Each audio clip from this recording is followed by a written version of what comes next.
when you are feeling confused and you don't know what to say to a man, and recently this week it's been, how do I respond back to him? What do I say? How do I deal with, and I haven't really heard this question so much, but it is relevant. How do I deal with all of the thinking and the emotions that are running through me when I can't just sit still, when I don't feel at peace? What can I do? You can riff. It's very much siren-like in its musical quality, like a riff, like a guitar riff, a musical riff. And you can do that even not feeling like you are specifically a musically inclined person. Let's say you start with whatever's happened. He's texted me. I don't know what to say. Let's start with that. I don't know what to say. And that feels ... I'm feeling confused. I'm feeling upset. I'm feeling anxious. I'm feeling angry. I'm feeling like I want to call him. I'm feeling wanting to explain. I think that's something that we can all resonate with, starting from that place. Now, instead of going straight to choosing words, what do I say to him? What can I do? Like masculine energy, we're going to come back to, I'm just going to feel this. I'm going to feel that energy all running through my body. I struggle with wondering if reaching out is bad. I always wait for them to do it first. And I've been told I'm hard to read because I'm not sharing more of me, I suppose. I love that. And that's all of us too. That's all of us too. So if you feel your feelings first, and the whole process, how Deborah walks us through that, sometimes that's just a matter of, okay, I'm just going to sit here. I'm just going to sit here. I'm going to feel the breath in my body. I'm going to feel the air in the room. I'm going to feel how it feels to not want to be sitting here and just being with myself. Having your phone in your hand. If it's, okay, well, what do I say? Just letting that phone be in your hand. Let yourself feel the weight of it. Like, I'm taking this back to this space of feeling actual from the outside in, feeling these different sensations. Like, for example, the weight of your phone, instead of what do I do with my phone? What can I do with my phone? How can I reach out to? How does it actually feel to just be with the tools around you? Okay. So from what do I say? What do I do? I'm feeling all this anxiousness. And then we'll do our next round of, I want to text him. I want to say something. I want an answer. I want connection. You see how this is this is exactly what a riff is. And riffs can sound different for different sirens. You'll find your own personal style. We're going from what is, that's your first layer is what's upsetting me, where I'm at. And then this next layer is what I'm wanting. So let me just clarify the labels that are on those steps, because riffing is actually structured with steps. And the first step then is what I'm feeling. In a way, you're stating the problem, you know. You start with, he hasn't called me. That's the problem. He hasn't called me. I don't feel connected. You know, he hasn't called me is usually what starts it. So there's a problem. So now you're going to flip into you're going to go into how that feels first, which Natalina completely, you know, gave you the absolute perfect instructions for. And then you're going to do the flip. You're going to flip it into what Natalina said, which is, what do I want? So please continue from there. You don't want the problem, you want something else. And it's always deeper. So that's why we're riffing. To get deeper down into the feelings, deeper into. And the want. Instead of the problem, what you want. Is for me, riffing, you know, it really works deeply for me if I just try, like some of the sirens may get confused here and start overthinking where to start. Just start with, I feel icky, he's not calling. I feel terrible, he's not calling. I love you, the feeling that I would like to throw my phone on the floor right now because he's not calling, you know? I love you the feeling that I feel afraid that I will break my phone if I throw it on the phone on the floor. I love you the feeling that I love you the feeling that I'm so mad with myself now that I get mad that he didn't call. Just all that, whatever comes. I love you the feeling that I feel. I feel like I have a hole in my heart because he's not calling. I love you the feeling that I would love to text him a million times right now and say that how much I miss him and how desperate I am. I love you the feeling that I would like to yell at him because he's not calling. I love you the feeling that I would say to him ugly words because he's not calling. I love you the feeling that I would just go and kiss another man because he's not giving me enough attention, whatever it is, whatever comes up, because usually we find ourselves in our drama and we just try to suppress it. But with loving that feeling, I love you the feeling, whatever comes up. I love you the feeling, oh, that I feel cold right now. I love you the feeling that I'm afraid that I'm gonna sneeze while I'm alive, and it just tension just dissolves if you just catch every feeling and say it, I love you the feeling of whatever's going on. And then sooner or later, at least how it works for me is that it can get softer, Then it's, I love you the feeling that I'm actually really sad. I love you the feeling that I would just cry now because he's not calling. I love you the feeling that I would just like to hide in the corner because he's not calling. I love it, the feeling of whatever's going on, like if you just follow those feelings and love them, they will just open, it's like portals of your inner world. You just open, one door opens and another door opens and another door, like you just go deeper if you just love every feeling that comes. And then at some point you will feel that there is a desire.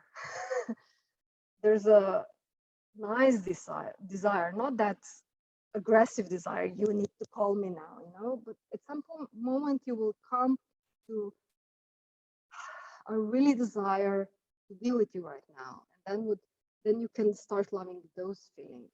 I love you the feeling of my true desire to connect. I love you the feeling of my true desire to sit beside you right now. And see, okay, maybe a nasty feeling comes up when you say that to yourself. Then, but I feel I don't deserve that. And I love you the feeling that I feel like I don't deserve to sit beside you right now. The man that's not present, and deeper and deeper you go and more, it's just, maybe it's not so much, for me, it's not so much about really understanding how to do the riffing. It's more like about developing the skill that you just love whatever comes, whichever thought comes, not to overthink what's next. Just, I love you the feeling that I have tension in my head right now. I love you the feeling that my shoulders are getting, okay, they're getting softened. I love you that. I love you, my shoulders, for that, I love you the feeling, in my belly. And it like, and just repeat, you can repeat, okay, I love you the feeling in my belly you can repeat it for several times maybe. And at a certain point, you will see that you're able to slow down and feel more. And that those inner doors of feeling, being able to be with your feeling, are opening. And that more and more you're getting into a place where can you actually stand to be with yourself. For me, that's the main purpose of riffing, that you can stand, actually, you can stand yourself. If that's the right expression, I don't know. My English is not so, yeah. Rori, how do you feel about that? I personally love it. And the expression, being able to stand yourself. Everyone, do let us know how this is resonating for you. I'll jump in then. That was brilliant. That was exactly what riffing is. That's why it's like playing the guitar. It's an improvisation. It's an improvisation with yourself. And the idea is that you spiral down deeper and deeper inside yourself. So you start with the most obvious anxiety-driven stuff. Like, I want to do this, which is that superficial one. I just want relief from my anxiety. I need to reach out to him. I need to make the connection rather than let the connection build with his input. I'll just take over. I'll just take control. That is our first, if you're here, you're probably like that with me. And so that's our very first, at the very high top of your head, masculine energy level. So in riffing, you start to move down and you start to find, what do I really want? Is an actual connection with him? Actually, no, I don't need a connection with him. What I want is feel connected to someone. I want to feel loved. Whoa, big. He's not supplying it right now. And I haven't been dating anybody else, and I'm not getting it anywhere. I am feeling untouched, unloved. Now we're getting down deeper, right? And we want, our strategy is him, and he's not working as a strategy because he's not doing the job. So this is all what you're uncovering. And as you go down, just exactly the way Katja described it, exactly as you riff down, you end up going down, down, deeper, deeper. Like, remember this, we did a long time ago, this, you're up here. Now you move down, down, down.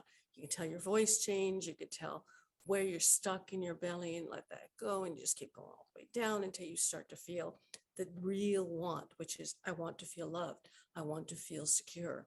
I want to feel encircled. I want to feel trust. I want to feel that I trust myself. I want to feel trust in somebody else who I'm partnering with. All of these things are at the core. He is irrelevant. If he's not doing the job, that's what circular dating is for. So we're riffing down to find out what it is we want, so that we don't have to strategize about whether or not to text him back or what to say to him. I'm sorry, go ahead, Katja, you take it from here. And when you get really deep with that, you feel extremely, you feel relief. You feel like arriving somewhere, and it's actually arriving to connecting with yourself. And it feels home, like home. And I wouldn't be surprised if in that moment the phone would ring. I really wouldn't be surprised, because the energy gets, there's just space, so much space. This is what the intentional way to shift your vibe. Yeah, exactly what Katja was saying. Often enough, the phone will ring. He will reach out to us. He will feel us or feel the absence of us and move forward as we heal through riffing. And it feels good. It really does, what Katja is saying. Like when you feel yourself all in knots in your brain and maybe knots in your heart, knots, just all the tension in your body, give it a shot. Try out the riffing. Even if you're like, well, I'm not really sure how to do this. If you start out with just, okay, well, this is what's going on for me, and I don't like the way that this feels, and I don't like what's happening. And then from there, let yourself organically move through. And I want that phone call, and I want someone to be touching my face. And I love the way that this feels, having my face touched. And I want to be held, and I love being held, and I love my desire to be held. Like, it becomes this big catalyst. It becomes perhaps even, it is extremely healing. It is extremely healing. Wow. I would even dare to say that if we would really integrate this as an inner skill, like constant inner skill. I love you the feeling. I love you I love you the image that I accidentally saw in the window passing on the street. My image that my reflection that may not seem as beautiful enough. I love everything that's happened with us. I love you. I love you, my nose. I love you, my handwriting. I love you, whatever I need to do now. I love you, that I don't want to clean the dishes right now. Whatever's coming up. If we would just, integrate this in every little spot of our lives, I dare to say that it would completely shift our lives and our life. Thank you, Rory. Like this, that's one of the dearest. It's extremely precious thing that I received. So yeah, really. You just opened a lot of doors for me. What you saw when the computer fell on the floor, the cat just dragged everything, and so the ear thing is broken. So that's why I'm holding it. I'll just tack on something. I mean, that was brilliant, and I would like to continue with this in maybe other ways. Katja, you are the queen of this riffing. What you described was so much in depth, and Natalina, the way you encapsulated the process, the two of you, awesome. And pieces of it, the actual steps are on my blog. The whole riffing exercises in targeting Mr. Right, Natalina can give you a link to it. That program, the Targeting Mr. Right program, and I believe I do it on stage with women on there. And I just want to close personally with one little thing, and then let you guys take over again with the clarity of riffing. So it's like what we discussed was, I love you part of myself that feels so anxious and desperate and wants to call him and wants to text him. I love you part of myself that wants to do that. And you just keep going with that. And then you will find yourself going, wait a minute, I don't need to do it right now. Instead of strategizing and trying to make a decision, all of a sudden it's like, wait a minute, all I needed was to love myself in that moment. And then I can wait. I'm not waiting. I don't feel that anxiety anymore. So it is an anxiety cure also. You know, it stops the whole strategizing masculine energy thing because it dumps you down into your feminine energy. And the last thing that I wanted to mention was the connection between I love you part of myself that wants to do this and the whole gratitude thing. I don't know how you guys felt about a gratitude process, a practice, what it is out there. Well, in my experience, and for most people, it's a very hard thing to get a hold on. It's like gratitude. What am I grateful for? I feel miserable. It's like your brain interrupts that whole attempt to be grateful for something. And what am I grateful for? Well, truth is you're grateful for a lot. You really are grateful for being alive in this moment to be able to make a decision. But that is almost too mental, masculine energy for us to get into.